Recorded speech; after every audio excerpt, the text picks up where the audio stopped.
हाँ जी बच्चा पार्टी शुरू करें।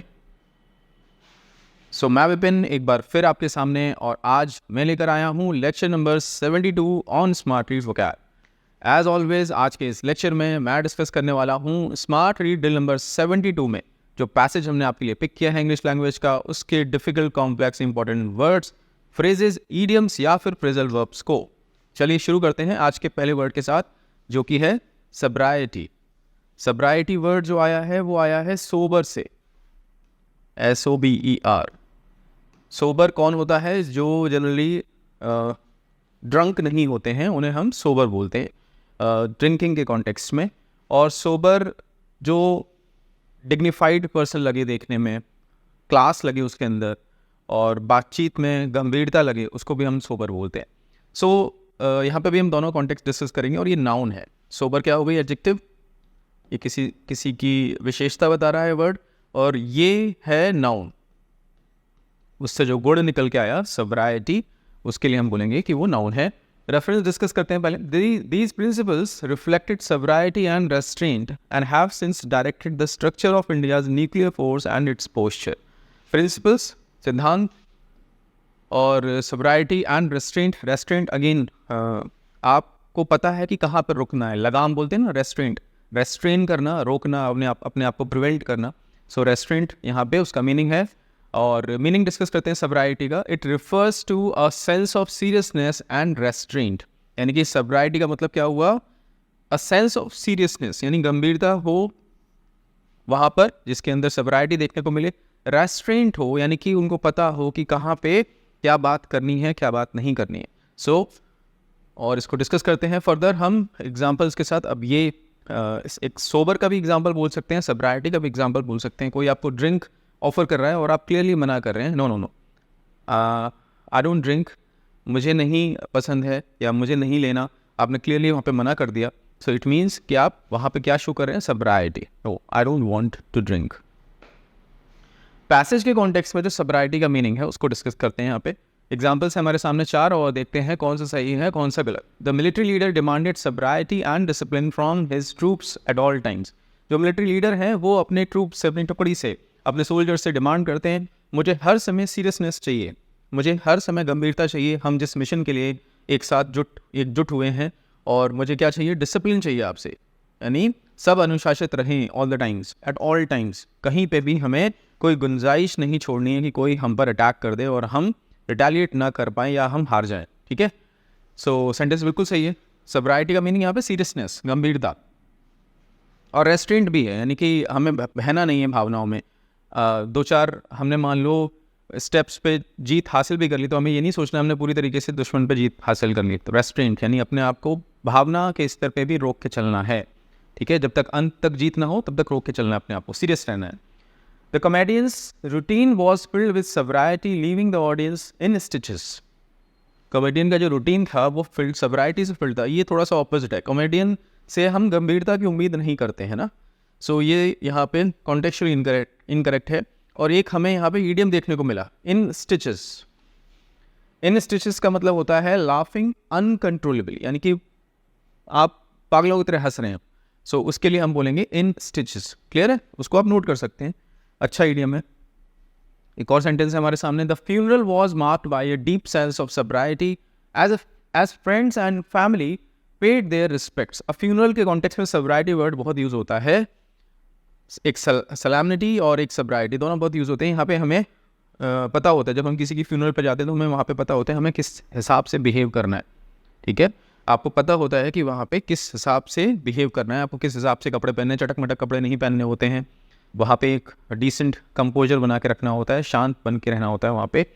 और जो भी आ रहा होता है उस तरीके से हमें बातचीत करनी होती है। हम वहाँ पे कोई ऐसे फ्यूटाइल फ्रिवलस बातें नहीं कर सकते। तो इस तरीके की चीज़ें हमें वहाँ पे मेंटेन करनी होती हैं। अगर आपके अंदर सब्राइटी है तो वो ऑटोमेटिकली आप करते हैं। ठीक है, ये सेंटेंस सही है। Her speech was delivered with such sobriety that moved everyone in the audience to silence. उनकी स्पीच ऐसी थी, इतनी सब्राइटी के साथ उन्होंने दी कि सब लोग वहाँ पे शांत हो गए, गंभीर हो गए। हाँ, गंभीरता, अगेन गंभीरता का कॉन्टेक्स्ट है यहाँ पे। ये सेंटेंस भी बिल्कुल सही है। आई होप आपको सब्राइटी का कॉन्टेक्स्ट एंड मीनिंग समझ में आ गया हो। सिनोनिम्स की बात करें, सोलेमनिटी मैंने डिस्कस किया था, सिनोनिम है इसका सीरियसनेस, अर्नेस्टनेस तत्परता, पूरी ईमानदारी, दोनों यूज़ हो सकते हैं यहाँ पे।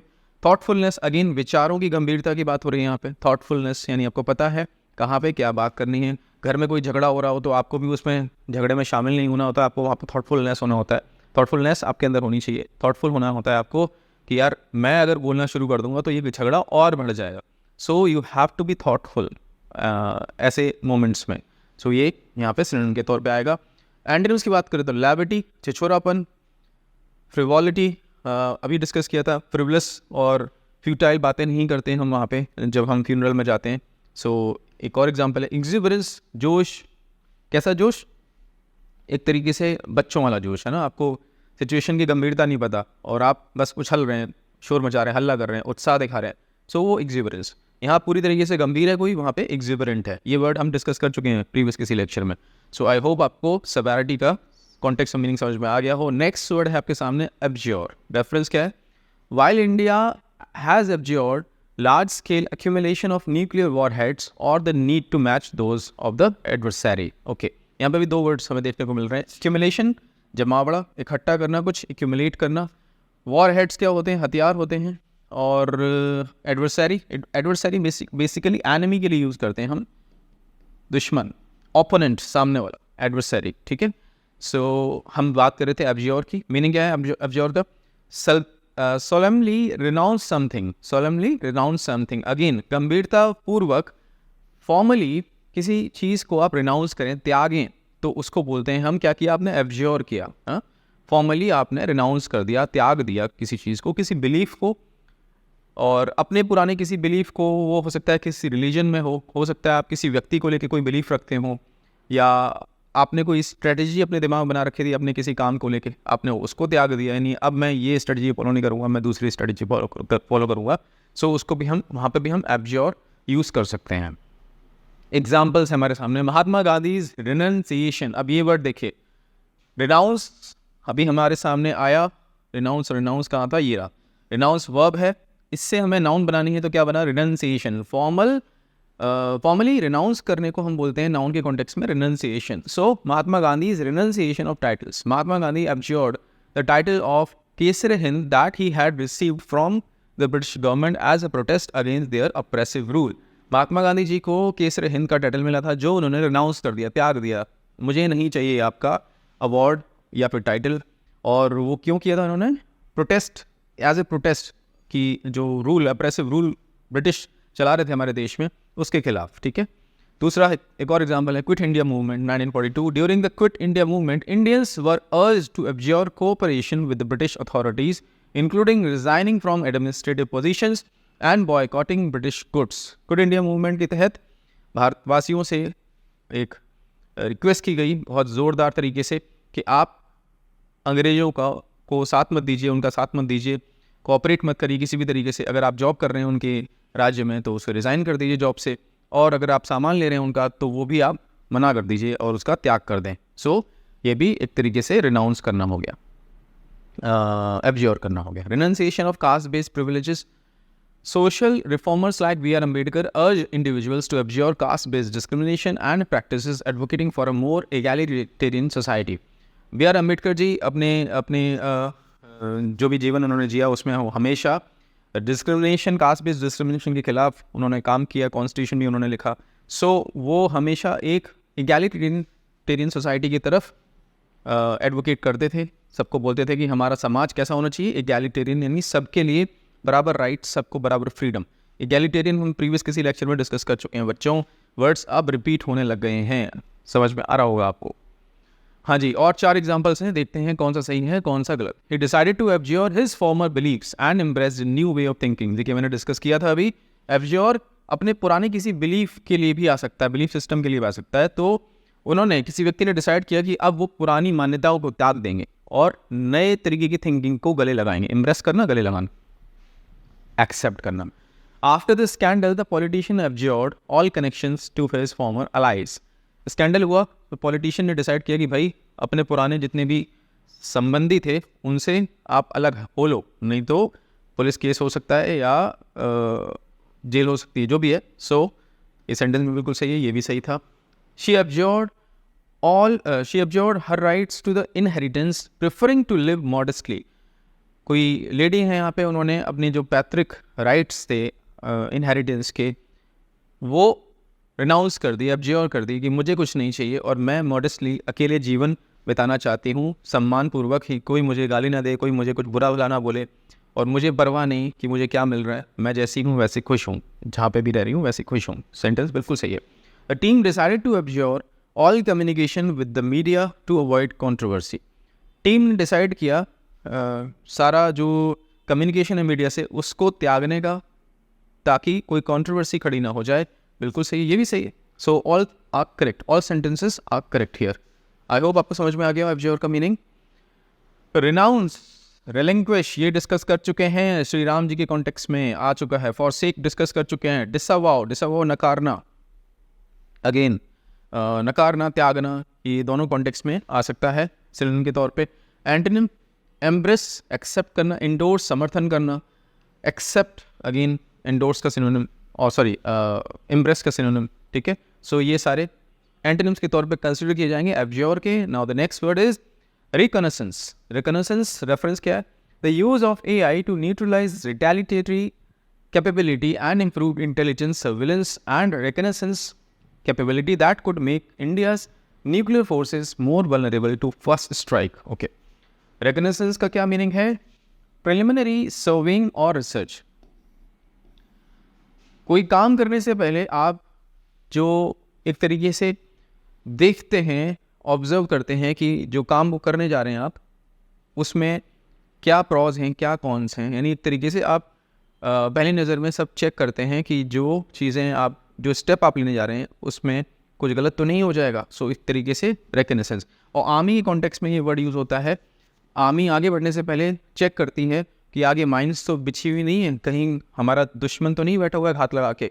सो इस तरीके से जो चेकिंग होती है उसको बोलते हैं रिकॉनेसेंस आर्मी के कॉन्टेक्स्ट में. और नॉर्मल कॉन्टेक्स्ट में भी जो आप पहले परखते हैं, चीज़ों को चेक करते हैं. फॉर एग्जाम्पल, आप मान लीजिए हॉलीडे पे जा रहे हो, आप मेक माई ट्रिप पे जाते हैं और आप कोई रिजॉर्ट बुक कर रहे हैं, होटल बुक कर रहे हैं, तो आप उसके रिव्यूज़ चेक करते हैं, आप उसके फ़ोटोज़ चेक करते हैं, है ना. आप वहाँ पे आइटनरी चेक करते हैं, एमिनिटीज़ चेक करते हैं कि आपको क्या फैसिलिटीज़ मिलेंगी, वाईफाई है कि नहीं है, और वॉशरूम में हॉट वाटर आता है कि नहीं आता, वहाँ से रेस्टोरेंट कितना पास है, और सस्ते रेस्टोरेंट्स हैं कि नहीं हैं, ये सब आप चेक करते हैं ना. तो एक तरीके से आप क्या कर रहे हैं, वहाँ पर रिकॉनेसेंस कर रहे हैं. ठीक है, और एग्जाम्पल्स हैं हमारे सामने, देखते हैं कौन सा सही कौन सा गलत. The company perform the reconnaissance of the market before launching their new product. Company ने मार्केट में अपना न्यू प्रोडक्ट लॉन्च करने से पहले क्या किया? परफॉर्म द रिकॉनेसेंस, यानी कि पहला एक सर्वे किया, प्रिलिमिनरी सर्वे, कि भाई अगर हम प्रोडक्ट लॉन्च करते हैं तो सक्सेसफुल होगा भी कि नहीं होगा. बिल्कुल सही है. The general ordered an aerial reconnaissance to assess the terrain before the operation. अब जनरल ने एक रिकॉनेसेंस किया, एरियल रिकॉनेसेंस, एक ड्रोन भेजा, चेक किया कि भाई आगे बढ़ने से पहले देख लें कि कुछ गड़बड़ तो नहीं है वहाँ पे, हमारा दुश्मन हाथ लगा के तो नहीं बैठा. बिल्कुल सही है. The architects reconnaissance of the old building gave it a completely new look. Architect के रिकॉनेसेंस ने ओल्ड बिल्डिंग को नया लुक दे दिया. डजंट मेक एनी सेंस, कोई सेंस नहीं बन रहा, इसका सेंटेंस गलत है. The explorers went on a reconnaissance mission to map the uncharted territory.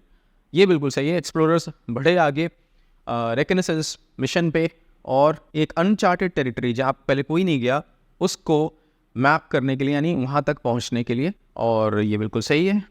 Went on a reconnaissance यानी कि नई जगह पे जाना, सर्वे करना. और अब हम डिस्कस करते हैं सिनोनिम. सर्वे, एक्सप्लोरेशन, इन्वेस्टिगेशन, तीनों सही हैं बिल्कुल. एंटोनिम्स की बात करें तो ओवरलुक हम डिस्कस कर चुके हैं. नज़रअंदाज करना, इन अटेंशन, अगेन ध्यान न देना. सो ये इसके एंटोनिम्स के तौर पे कंसिडर किए जाएंगे. Next word is obviate. Reference क्या लिखा है ऑब्विएट का? The first use strategy needs to be supported with a credible striking capability that would obviate or significantly minimise retaliation. Retaliation एक तरीके से प्रतिवार, जवाब, है ना. मीनिंग ऑब्विएट का, रिमूव अ नीड और डिफिकल्टी, यानी किसी चीज़ की नीड या उसकी कठिनाई या परेशानी को अलग कर देना, हटा देना, उसके लिए हम बोलते हैं ऑब्विएट. ठीक है. Examples. Introduction of Aadhaar. The introduction of the Aadhaar system in India obviated the need for multiple identity proofs, streamlining various services and reducing the difficulties associated with accessing government benefits. आधार का जो इंट्रोडक्शन हुआ उसने कई सारे documents को जो आपको रखना पड़ता था एज एन आइडेंटिटी प्रूफ वो ऑब्विएट कर दिया, यानी कि अब आपको सिर्फ आधार देना होता है और आपके ऑलमोस्ट सारे काम हो जाते हैं. आइडेंटिफिकेशन का जो वेरिफिकेशन है वो हो जाता है ना. पहले क्या होता था, पैन मांगा जा रहा है, कहीं वोटर आईडी मांगा जा रहा है, कहीं ड्राइविंग लाइसेंस मांगा जा रहा है, इतने सारे डॉक्यूमेंट्स को आपको लेके चलना पड़ता था. अभी केवल आधार से आपके मैक्सिमम काम हो जाते हैं. सो यहाँ पे एग्जांपल दिया है कि आधार के इंट्रोडक्शन ने किस तरीके से मल्टीपल आइडेंटिटी प्रूफ्स की जो नीड थी उसको अपडेट कर दिया है ना, उसको हटा दिया. डिजिटल पेमेंट प्लेटफॉर्म्स की बात हो रही है. The rise of digital payment platforms like UPI obviated the need for carrying physical cash, making transactions easier and more secure. बिल्कुल सही है. UPI ने obviate कर दिया. क्या obviate कर दिया? फिजिकल कैश को रखने की जो नीड होती थी उसको obviate कर दिया. आई एम सॉरी, इतने से आपको समझ में आ रहा होगा. ठीक है. Right to information act. The implementation of the RTI Act in 2005 obviated the difficulties citizens faced in accessing government information. ये भी सही है. जो पहले हमें गवर्नमेंट की इंफॉर्मेशन, गवर्नमेंट से रिलेटेड कामों में जो हमें इंफॉर्मेशन हम चाहते थे कि हमें होनी चाहिए वो नहीं मिलती थी, RTI ने उसे दूर कर दिया. यानी अब एक RTI दाखिल करनी होती है आपको और आपको जो जानकारी चाहिए गवर्नमेंट डिपार्टमेंट से वो आपको मिल जाती है. सो ये भी एक एग्जाम्पल है, बहुत ही अच्छा एग्जाम्पल है. अब और 4 सेंटेंसेस हैं, देखते हैं कौन सा सही कौन सा गलत. The new software update will obviate the need for manual data entry. नए सॉफ्टवेयर अपडेट से क्या होगा, मैनुअल डेटा एंट्री की जो नीड है उसे वो खत्म हो जाएगी. बिल्कुल सही है. It was obviate right from the start that he was lying. यहाँ obviate का सेंस नहीं बन रहा, obviate वर्ब की तरह यूज हो रही थी, यहाँ पे एडजेक्टिव की तरह आ गई और यहाँ होना चाहिए था obvious. obvious यानी कि स्पष्ट रूप से, हाँ स्पष्ट. It was obvious right from the start that he was like this. शुरू से ही पता था कि वो झूठ बोल रहा है. सो ये सेंटेंस कॉन्टेक्चुअली इनकरेक्ट हो गया अगर हम यहाँ पे obviate यूज करते हैं तो. His quick thinking helped to obviate the potential danger in the situation. उसकी जो एक क्षमता है जल्दी से सोच लेने की, उसने हेल्प की हमें आगे जो खतरा था उससे बचने में. सो ये सेंटेंस बिल्कुल सही है. The lawyer's argument was intended to obviate any doubts about his client's innocence. Okay, उसके क्लाइंट की बेगुनाही में कोई डाउट्स ना पैदा हो, उनकी आर्ग्यूमेंट ने, लॉयर की आर्ग्यूमेंट ने जो उनकी जो इंटेंशन थी या जो वो करना चाहते थे उसने ऑब्विएट कर दिया. यानी कि कोई भी डाउट क्रिएट ना हो पाए उनकी इनोसेंस को लेके, क्लाइंट की इनोसेंस को लेके, वो लॉयर की आर्ग्यूमेंट ने कर दिया. सो ये बिल्कुल सही है सेंटेंस. आई होप आपको समझ में आ गया हो कॉन्टेक्स्ट एंड मीनिंग. सिनोनिम्स की बात करें तो प्रिवेंट, अवर्ट से बचना, प्रिक्लूड अगेन, एलिमिनेट अगेन एक जैसा है मीनिंग में, चारों वर्ड्स एक जैसे हैं. एलिमिनेट यानी कि वो चीज़ आगे हो ही ना उसके लिए एलिमिनेट. प्रिक्लूड अगेन प्रिवेंट करना, अवर्ट से बचना, प्रिवेंट हमारे पास है ही ऑलरेडी. और एंटोनिम्स में बात करें तो एनकरेज यानी बढ़ावा देना, इंस्टिगेट उकसाना, किसी चीज़ को शुरू करने के लिए जो कॉज के तौर पे काम करता है इंस्टिगेट. इनवाइट अगेन आप एक तरीके से एनकरेज कर रहे हैं, इनवाइट कर रहे हैं प्रॉब्लम को, नीड को. ठीक है. सो ये एंटोनिम्स के तौर पे कंसिडर किए जाएंगे. Next word is cacophony. Cacophony reference क्या है? The calmness of India's doctrine is a virtue amidst today's nuclear cacophony. Okay, calmness of India's doctrine, doctrine सिद्धांत, वर्च्यू गुण, अमिट्स के बीच में, today's nuclear cacophony. Okay, meaning क्या है? A harsh discordant mixture of sounds. Cacophony बहुत अलग अलग तरीके की साउंड्स का मिक्सचर एक तरीके से आपको एक साथ सुनाई दे तो वो कर्कश, हिंदी में वर्ड होता है कर्कश, वो आवाज़ सुनाई दे तो आप बोलेंगे कि आप कैकोफोनी एक्सपीरियंस कर रहे हैं. ये अलग अलग तरीके का म्यूज़िक एक साथ बज रहा है, अलग अलग तरीके के लोग एक साथ बात कर रहे हैं. जैसे आप मान लीजिए कहीं सब्जी मंडी में पहुंच जाएं, वहाँ हर तरीके का वेंडर आपको बुलाने की कोशिश कर रहा है और सब एक साथ आवाज़ लगा रहे हैं. सो आपको कैकोफोनी एक्सपीरियंस होगी वहाँ पे. ठीक है, कर्कश आवाज़ें. जी, एग्जाम्पल्स पढ़ते हैं. The market place was alive with cacophony of vendors calling out to customers. अब ये जो एग्जाम्पल मैंने अभी बोला वही आपके सामने आ गया. अलग अलग तरीके के वेंडर्स आपको कॉल आउट कर रहे हैं, बुला रहे हैं चीख चीख के. सो ये एक सही एग्जाम्पल है. The protesters outside the building created a cacophony of chants and slogans. Building के बाहर प्रोटेस्टर्स नारे लगा रहे हैं, उससे कैकोफोनी बन गई है. सब चिल्ला रहे हैं बुरी तरीके से, सो कुछ भी सुनाई नहीं दे रहा है. Cacophony of alarms going of in the morning startled everyone in the building. एक साथ कई सारे अलार्म्स बज गए, कैकोफोनी क्रिएट हो गई और इस चीज़ ने जो बिल्डिंग के लोग थे उनको चौंका दिया. स्टार्टल्ड, चौंका दिया तरीके से, बिल्कुल सही है. The poet beautifully describe the cacophony of colours in the autumn forest. Absolutely incorrect. Cacophony of colours in the autumn forest doesn't make any sense, है ना.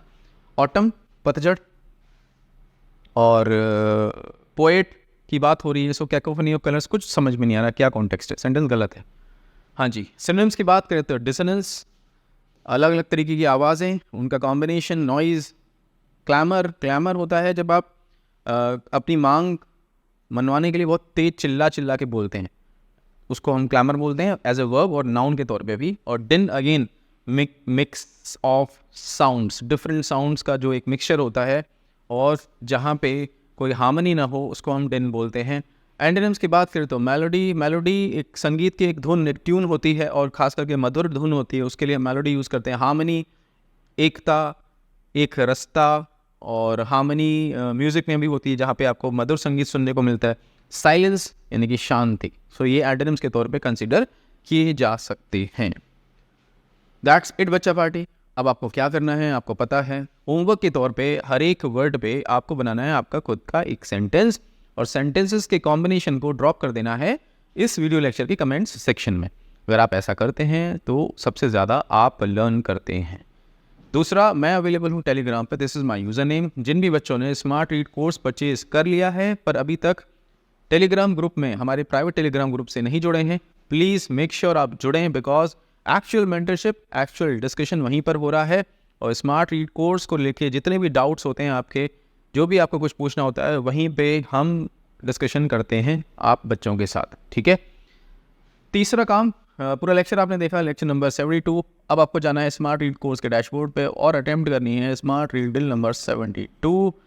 अटेम्प्ट करने के बाद रिजल्ट स्क्रीन से आपको पिक करनी है आपकी आरसी स्पीड क्या रही इस एक्सरसाइज में और आपका आरसी लेवल क्या रहा.